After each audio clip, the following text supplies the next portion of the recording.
Hello, my name is Michael Banks, and the topic of today's short video blog is how our past can condition our habitual behavior.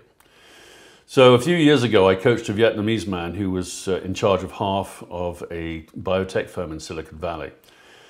In talking to him prior to interviewing people around him, he told me that trusting and being trusted was his top value and priority. The day came when we met in a hotel room and near the corporate offices, and the first thing he did when he came in the room, I greeted him, and he went over to the window and looked down. And then he went to the door that was adjacent to the room and tried to turn the doorknob. So, I said, "What are you doing?" He said, well, he just wanted to check to see if he had to jump out of the window to escape from the room, how far down it was, and also with the door as well. He wanted to know if it was locked or not, so he needed to get out quick. Similarly, we went through the verbatim data, and the man was shocked to hear how many people did not trust him after saying that it was the most important thing, value for him as a leader.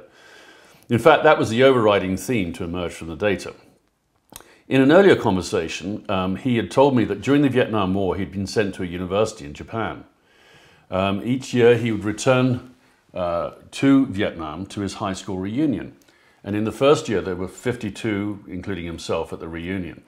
The second year there was around 20, and the third year there was just him and one other person. The rest had been killed. Absolutely awful.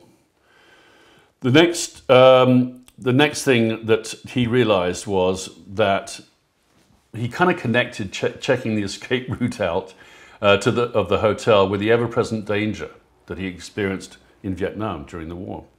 In those days, he looked to be very wary and always on the lookout for danger and the need to escape from it. As a result of these experiences when he was younger, he treated his staff in a manner that caused them to distrust him because he wasn't open with them. His big blind spot was not realizing how his treatment of others was determined by his experiences and conditioning in Vietnam. I told the client that he wasn't in a war anymore, and this was a massive, realization for him. He hadn't realized that he was treating his staff as if they were potential enemies in a war. So this relationship transformed his relationships at work because he opened up to people. He became more aware of his conditioning, and that allowed him to drop the self-protection and become far more approachable. Okay, that's it from me today. Hope you found this useful. Join me again in a couple of weeks' time when I'll be publishing another short video blog, the topic of which is being conscious, the key to changing unwanted behaviors. Until then, bye for now.